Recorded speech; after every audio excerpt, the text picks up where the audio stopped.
I shake, go. Ain't shape for this money on the treadmill running. On the treadmill running. Go. I ain't looking at nothing, I'm getting in shape. 100 miles in running. Still got a full tank.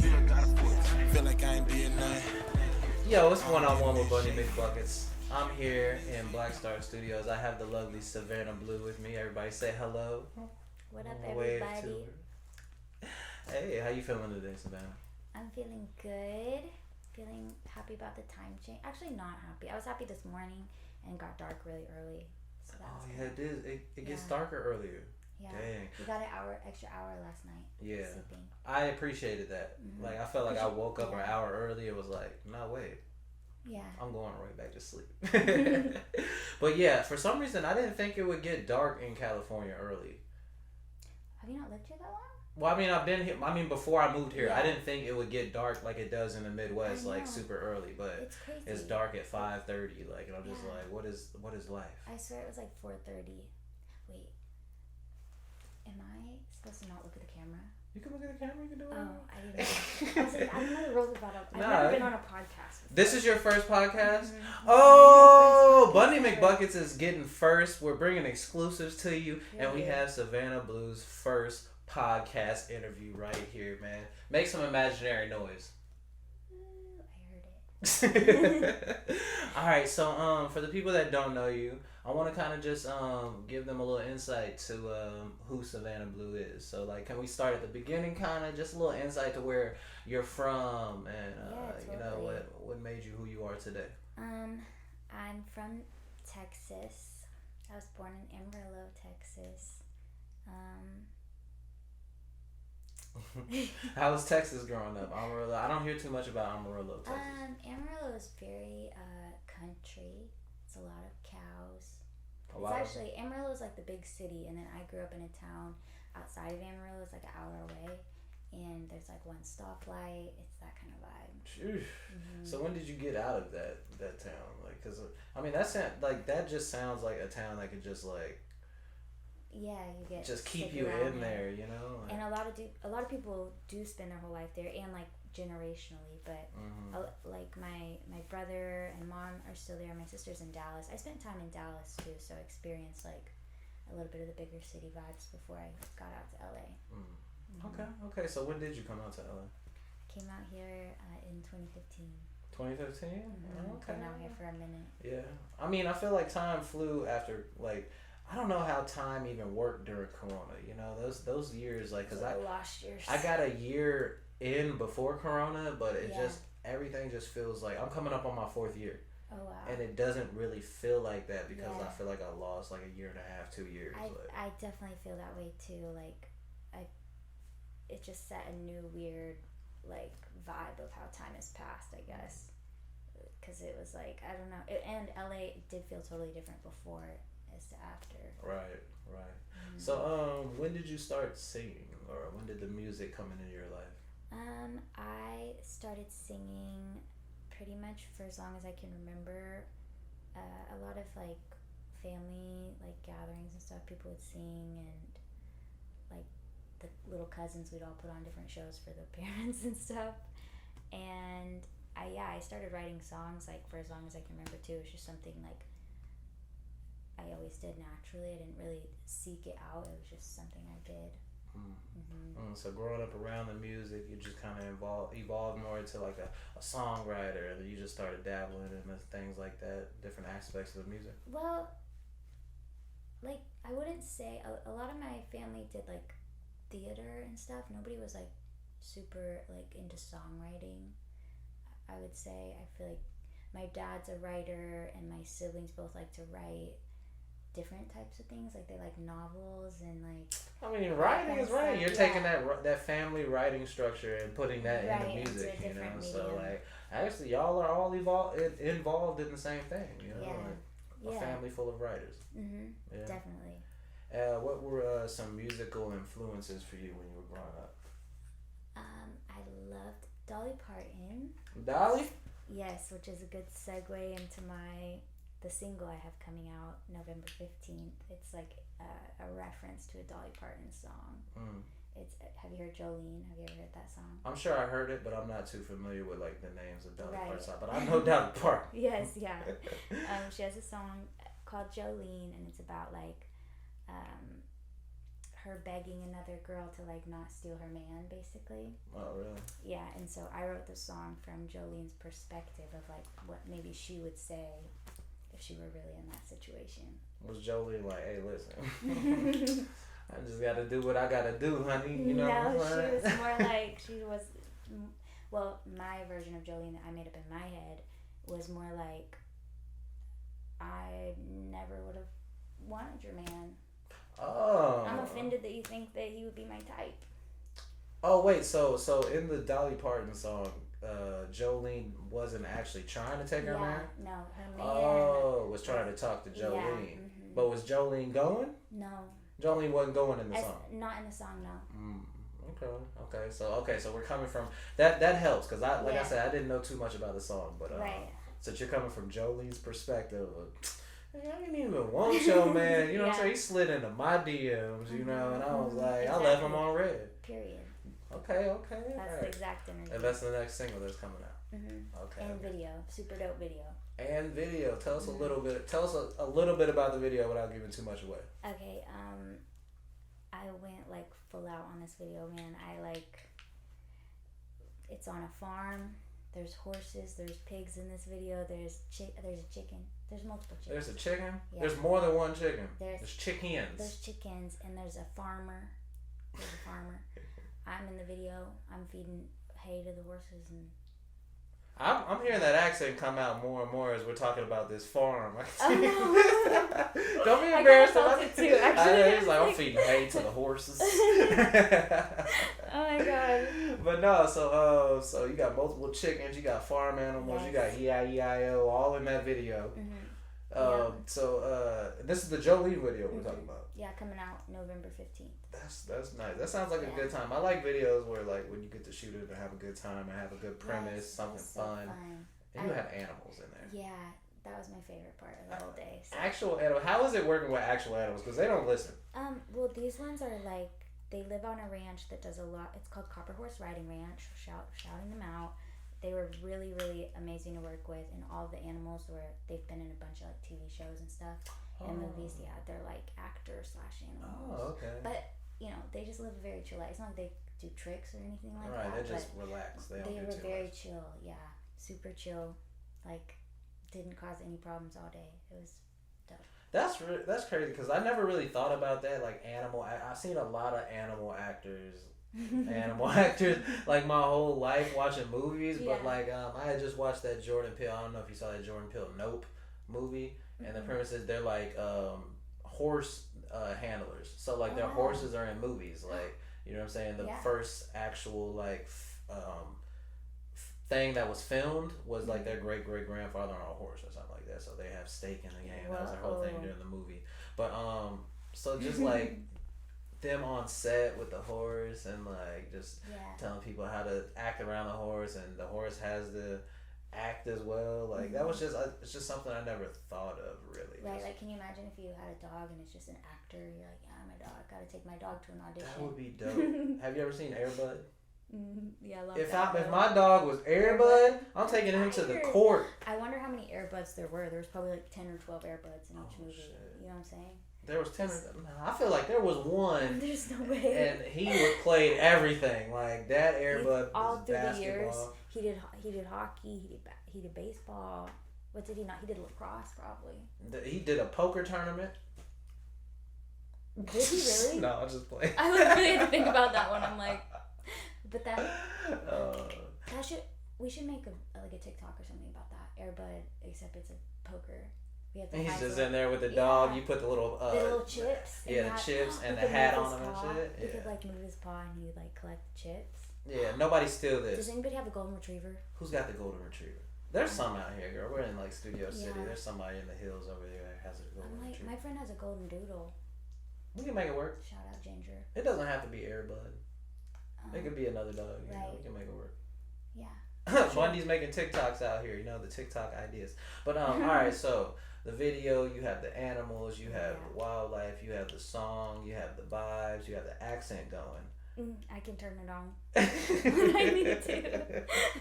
What was the process of that video? Like, how do you feel that video went? Like, as far as did it go smooth? Were there hiccups? Like, there was a hiccup. The actual day went perfectly, but every moment up to that, there seemed like there was a hiccup. But it was my first time getting everything together. I had to wear a lot of different hats. I didn't just get to be an artist for this one because it's one of my first videos I'm really doing, so I had to be involved in everything. just everything, figuring out location, talking to the location, the lady who ran the ranch, and then finding the director, putting together my outfits. I did all my own outfits that was the thing I was most nervous about too, cause what to wear.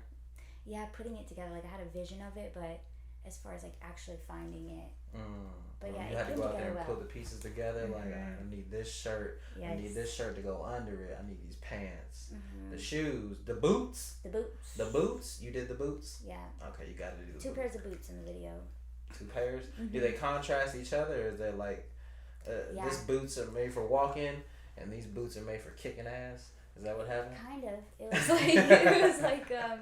one boots was me in the glam. I did glam, and then I did real girl on a farm. So it's a little Hannah Montana moment. Okay, you got a Hannah Montana moment going in there. Mm-hmm. But you made it your own, and I like that, man. I like that.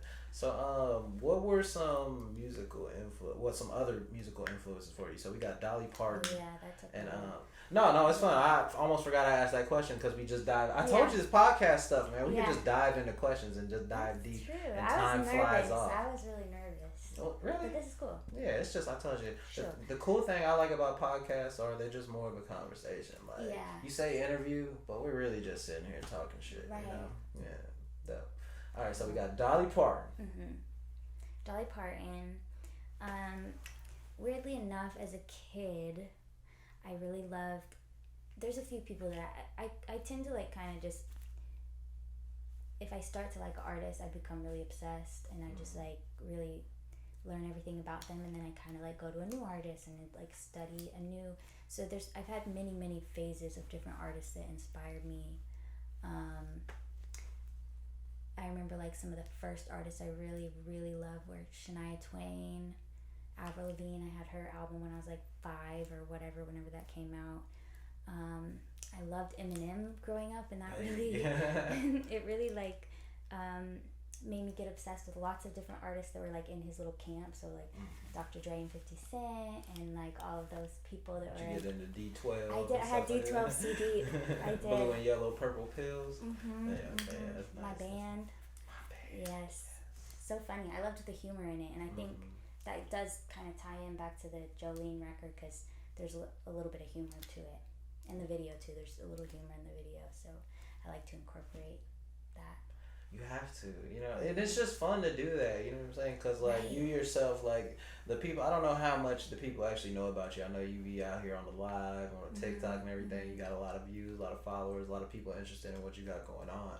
But, Savannah's cool, man. She's funny. You see her out, I know when I first got around you, everybody should, I am myself. I'm not... Right. With somebody I don't really know. So, as I got to know you, as I was around you more and more, I seen more of the humor and you, just being, more giggly and, I think people assume... People always... I'm kind of quiet at first. I'm just a little bit shy. I don't know if shy is the right word. I used to be shy, definitely, growing up. But, now I'd say I'm more just, I like to scope things out, like you're saying, before I just, dive in and be, my most outrageous version of myself. Yeah. That should be seeming fake to me when people do that. I know. It's why are you telling? I just met you. Why do I know so much about you already? Yeah, that part too. Jesus. And then they know nothing about you. Right, because I'm not giving you you told me this. Well, when I was 9, I did this, and that. No, that's not how this is going to go. I'm just going to be sitting here yo, what is going on here? But different strokes for different folks, Whatever. Yeah, whatever floats your boat. All right, so we're mixing in all these different artists throughout all this time, and we're mixing it up in the little cauldron, and we got Savannah Blue's name stickered on that cauldron. Mm-hmm. And this is turning into this. Like, and I know you're not done evolving yet because, you know, you're young, you're still working on your music, still working on your craft. But what do you want to bring to this game, though? Like, what do you want to bring to music? Like, when people think Savannah Bleu, mm-hmm. what do you want them to think? I want them to think that the first thing I think about myself is that I'm a songwriter, because that's really at my core. Like, I want to tell stories, but I want to, like, back to Eminem and Dolly Parton, both amazing songwriters, but they were clever songwriters. Like, they weren't just saying it to you in a way that's understandable. It was also, like, funny, and it was also, like, could have a double meaning somewhere in it. Like, I like clever writing.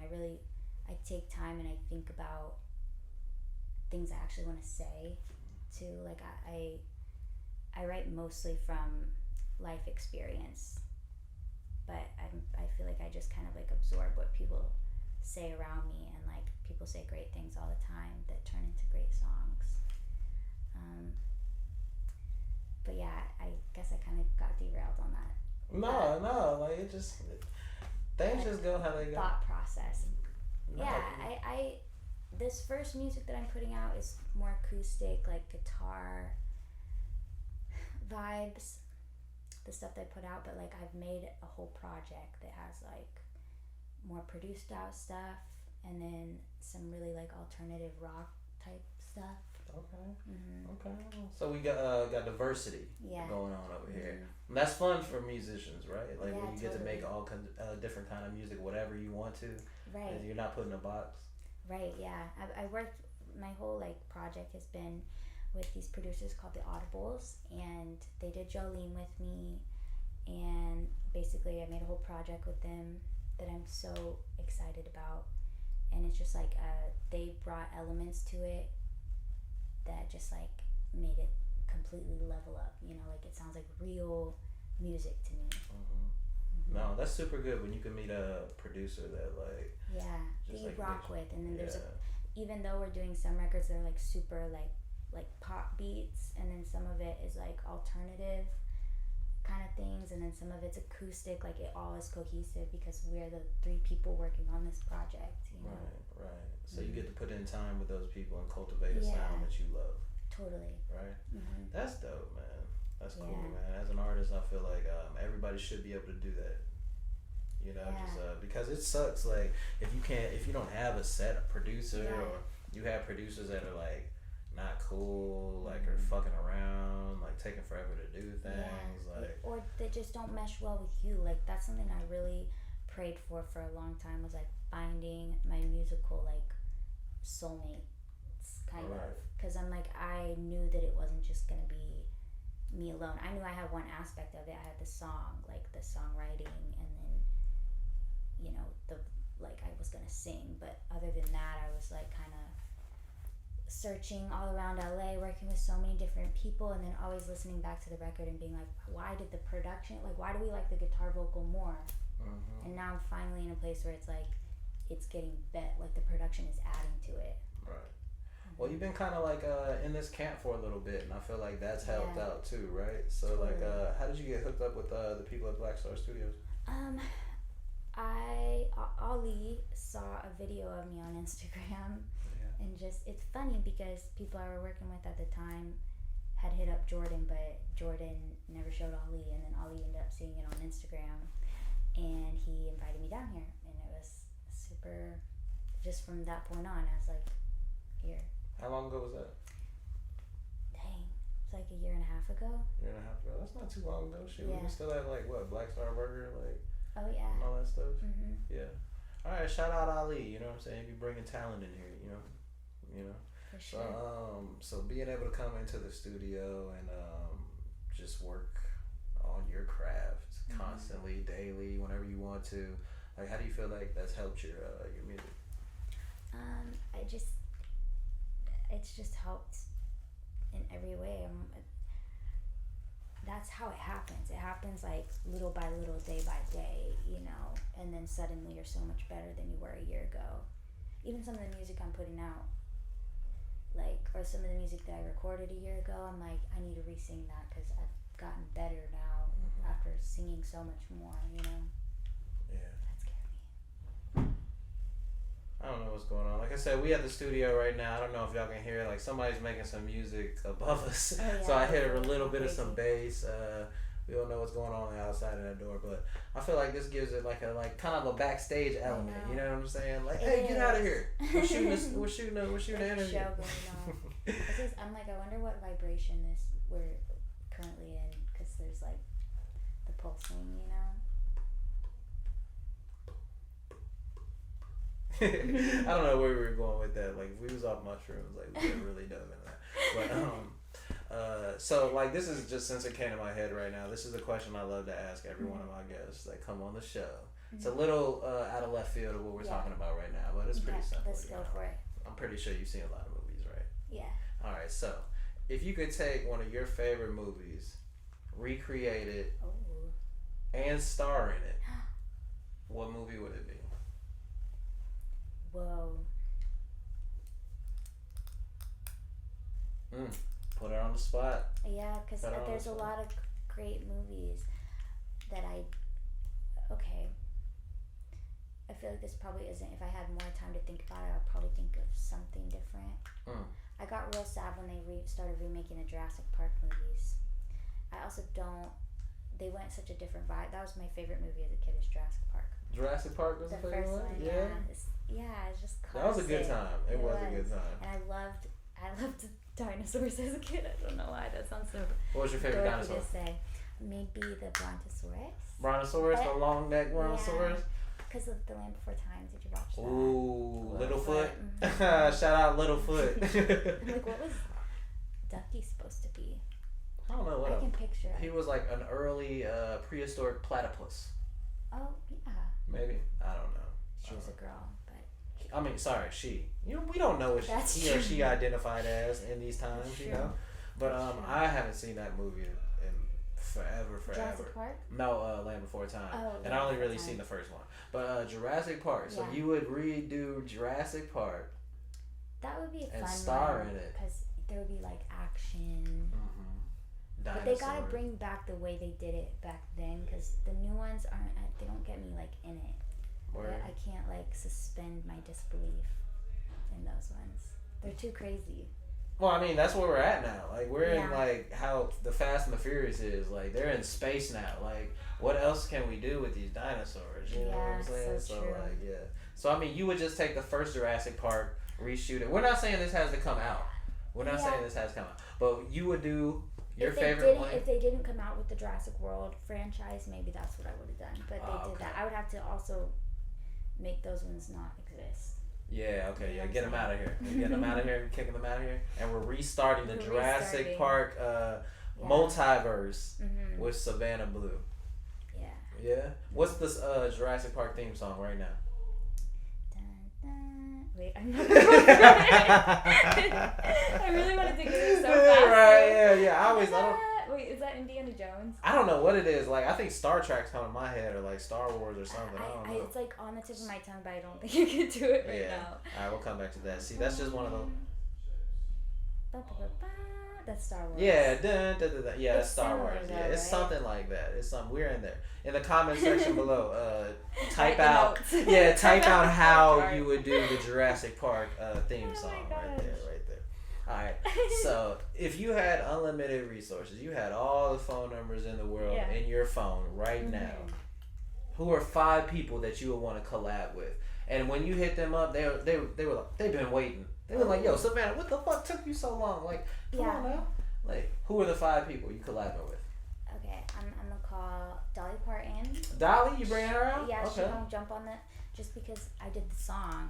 Calling her out. The remix, the Jolene remix. So and just because she's the GOAT. And who else am I gonna call? I would call.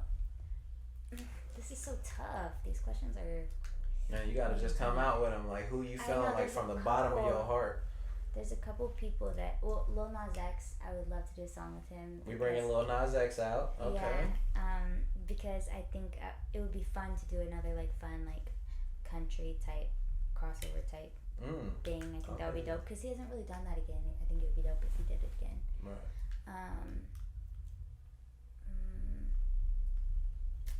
Dang, this one, maybe Harry Styles, because that's another side of music that I like to make, like kind of this. I'd like to do some like retro-y, like 70s type vibe. I think that would be fun type of music to make. I want to think of another girl. Oh, okay. We gotta bring the femininity into it. You know, so far we got Dolly Parton, Lil Nas X, Harry Styles. Of course, I would love to. There's a couple songs I've written that I feel like Doja Cat would kill a verse on, or even singing the whole entire song. I would love to write for her in general, just because she's dope. Bring Doja Cat into it. And she adds a lot of humor into her songs. I just really like when artists do that. I think it's a whole like other layer. So that's 4. And then who are we rounding it out with? Who's the last feature on the Savannah Bleu album? Ooh. I feel like people are gonna hate my answers. What? Nah, we got a strong five. We got a strong. Really? They're all like the. All over the place, or what? Oh, okay. Maybe there's this artist, Doechii. Have you heard of her? I feel like I have heard that, or I might just be thinking about Mochi. She's also like, I feel like she has a Doja Cat vibe to her, but she does some like alternative mix, like with like she raps, but then it's like there's like a alternative vibe to it sometimes. But she's really cool. I would love to do a song with her. I don't know if it'll work, honestly. Like, I don't know. I think I like to push myself out of my box. No, so with these artists, we're going with the whole you got all the resources thing, but then you get to like be in the studio with them and like vibe with them without making music for a second, so y'all can click, y'all can figure it out, y'all can get on the same wavelength, and then y'all make music. Yeah. So y'all, every one of those 5. So we got Dolly, we got Lil Nas X, we got Harry Styles, we got Doja Cat, and then we got Doechii. But there's still other people I want to put on there. All right, who's a couple honorable mentions? I think it would be dope to do a song with Miley, just because she also she just has such a great voice. I mean, there's so many people. I'm down to work with all of them. You're gonna hit the whole contact list up. All right, we're gonna put that into the future. We're gonna manifest that right there. You know what I'm saying? You're gonna be able to have the whole the old term Rolodex of just of numbers and shit. You know what I'm saying? That's an old term. A lot of y'all not gonna know what a Rolodex is. You know, but all right. So shoot, that's fun. How you feeling about your first podcast right now? Like I'm having fun, and then every now and then I'm like, what did I just say? That's good. That's good. I don't want you to be able to really. I want you to be able to think and like really articulate your answers the way you want to. But I really, at the same time, want you to just be your complete self. Like you not have to like be so PC. Yeah. And like thinking about what I'm gonna say before I say it. Just. Right. Yeah. It literally on that board right over there. It says Savannah Bleu, being cool / also funny, and that is her. All right, so what do you see yourself in the music industry in the next 5 to 6 years? I want to be touring. I want to be, headlining, obviously, and I want to have my album out. You said how many years? 5 to 6. 5 to 6. Okay. I feel like I'll be on my second album by then, but the first album, I think, because it's been such a passion project, it's one of those albums that I'm gonna be able to rock with for like 2 years. I'm not gonna like put something out right away after, because I feel like there's a lot of songs that I'm gonna want to like give my full attention to. I want to be writing for like all different kinds of artists. Like I want to get into the country artist game. I want to write art. I mean, I've written with a couple R&B artists, which is so fun. I like writing. I've written for like some alternative-esque bands, pop music. Like I just want to, I want to get involved in other artists' projects. I really like getting to dive into other people's creative world too. But yeah, mostly that. I see myself touring and just continue to make music. What would be your favorite city to put on a stadium show in? Anywhere in the world. Anywhere in the world. I was gonna say it's gonna be a full circle moment for me when I'm at the American Airlines Center. Is that what it's called? American Airlines Arena? Yeah. In Dallas? In Dallas, yeah. Where the Mavericks play? Because that was where I saw my first big show. Who was it? Bruno Mars. Bruno Mars was your first big concert that you went to? Well, my big pop artist. I'd seen a bunch of I'd seen country artists. I didn't get to see a lot of shows growing up, to be honest, and nothing like a stadium, except for. Well, I mean, yeah, there's not too many stadium artists. I mean, that I not know of. I'm sure there's other there's country music stars, there's stuff like that. Not but even I didn't even go to big country. I saw a lot of Merle Haggard shows. She's he was really old by the time, but my family would follow him on tour, and we'd go to each of his shows. Merle? Okay, I never heard of him, but his music must be fire, huh? Yeah, it I mean, it's my childhood at this point. Yeah, I was pulling up. Yeah. They said, "Where you at, Merle? I'm coming. I'm supporting. I'm pulling up." Man, is he still out here making music? No, he was 70 at the time, and I was a kid. Oh, so he passed away. Yo, shout out Merle. Wow, you're an influence for Savannah Blue's life, right here. So rest in peace to Merle. Yeah, that's dope. That's dope, man. The family memories are amazing. You know what I'm saying? I got some family memories, that I wish I could just go back and just dive into, you know what I'm saying, and just snuggle up next to, and just relive and stuff like that. So that's one of them, the family trips to go see Merle. Is there any other little family things that you did growing up that you wish you can just go back and experience again? You know what? It's near the holidays, and I wish that I could. I used to love Christmas so much. You remember how much you loved Christmas as a kid? How much joy it gave you? Man, I didn't really celebrate Christmas like that. Nah, I grew up single father. He didn't really celebrate. I mean, the people around, so if I went to grandma's house, stuff like that. But the house, my dad would just give me stuff throughout the year, and I was that kid that was in kindergarten that knew Santa wasn't real. I found out really early too, first grade. Yeah, I didn't mess it up for nobody else, but I just knew. Both my siblings kept on believing, and I'm over here I'm the youngest, and I was what? Yeah, because someone told me, and then I asked my mom, and I was came home from school, is Santa real? And she was no. And she's I had to. She's I couldn't lie to you. Right, yeah, I understand it. I always wonder. I'm how the hell is Santa getting in my house? And even in movies, you would see Santa would come out of this one house and he wouldn't go next door. He would go to somewhere he would just go somewhere completely different. This is not efficient whatsoever. How are you getting all these houses done? You skip this whole neighborhood. That's trippy. Yeah, but so Christmas for you, you would go back and relive some Christmas things. Yeah, I would go back if I could feel how exciting and fun Christmas was. I feel you'll experience that again when you have kids. Exactly. Even now, I was thinking, even when I started saying it, it's it's different now because I have a nephew and he's just getting to that age where he can understand life at all. He's 3, so he's understanding life at all. Yeah, just even understand the concept of Santa, because when they're a baby, you're Santa's coming, and they're little potatoes. So, but yeah, it's really fun to watch him be excited about things and full of just joy and mystery and magic. Everything's still magical. That part about it's fun to watch him. Yeah, man, those good days when you didn't have to worry about bills and stuff and real life things. We had no idea. Man. No idea. Man. It's crazy. The good old days.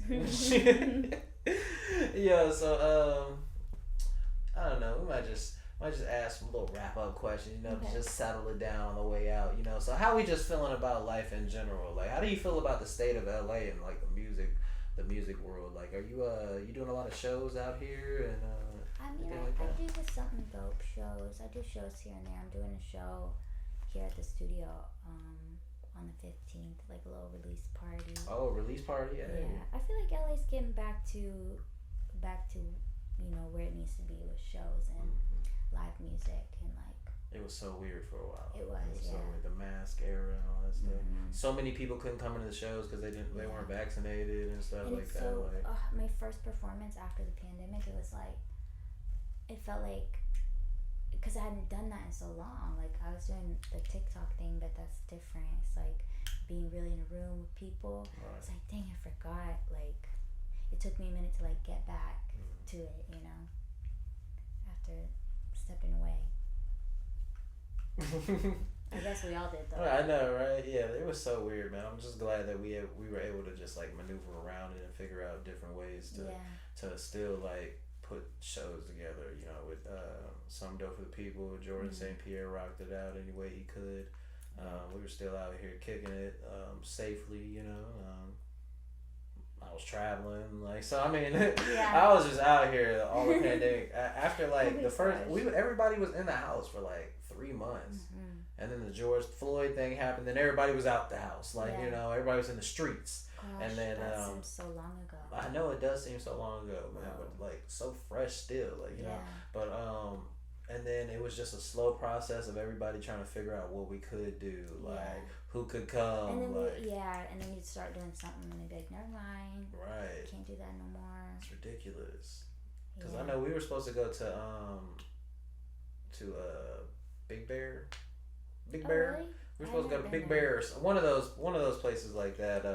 Literally right when Corona hit, we had to cancel. So I just wanted to go up in the forest, the mountains, whatever it was, go do some mushrooms and just like vibe out and disconnect. And instead, I was stuck in the fucking house.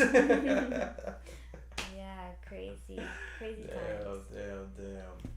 Yeah, so I really appreciate you popping on this podcast with me.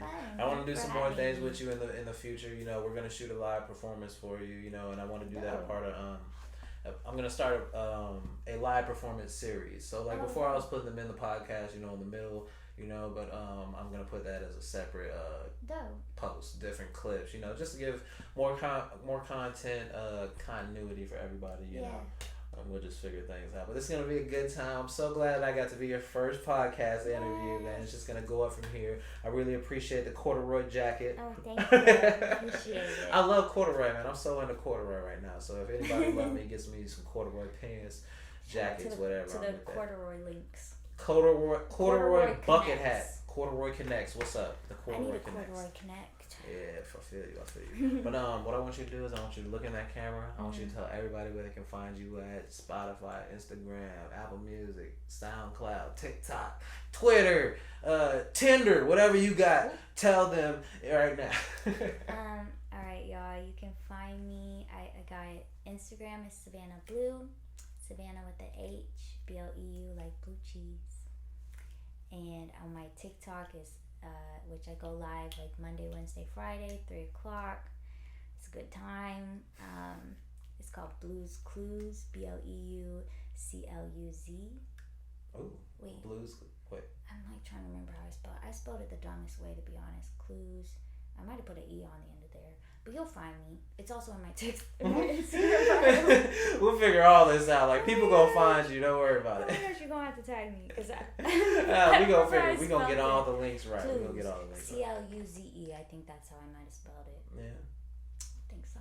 Savannah Bleu on everything else like YouTube, all that, Spotify. Jolene drops November 15th. JOLEAN. I'm a little dyslexic, I think. Well, ain't no problem with it. But anyway, I spelled it like that because it's like a kind of a double meaning on there. But check it out, Yeah. Shoot, everybody go follow Savannah Bleu on everything. Check out everything she has going on. Like the video, subscribe. I don't know, man. Drink more water. Take care of yourself. Hug your people. Love yourself. Love everybody else. You don't know how long you're gonna be here, so take advantage of everything. Pomegranates are in season, y'all. Ooh, I like pomegranate gummies. I was eating those things earlier. Got me pretty lit. I had a pomegranate. Oh, was it a weed gummy? Yeah. I was eating just a regular pomegranate. Oh, okay. The actual fruit. Don't forget about pomegranates. Really? Yeah. I've had pomegranate, but I just don't. I couldn't point one out right now for some reason. If a pomegranate was That's sitting what I'm on the saying. floor They're right like they're underrated. Is that the one where it looks like boba on the inside? Yeah. Yeah, I don't think I've really had a pomegranate like that, but I've had pomegranate drinks, I'm smoothies. I'm trying to put y'all on to pomegranates. Pomegranates. If you didn't take too much out of this this podcast, take if you take pomegranates. Nothing else, go get you a pomegranate. Alright, y'all, we out, man. Appreciate y'all. I'm getting that. Gotta make room for a fat nigga. Get mine, give a fuck what you got, nigga. I was down, I was broke, I was that nigga. I was fried, I survived, I ain't tired. I just put all the talk to the side. Went from the thought to this nigga to go. Bars is hard, but this nigga look soft. Polos and loafers had drip before so I'm grown.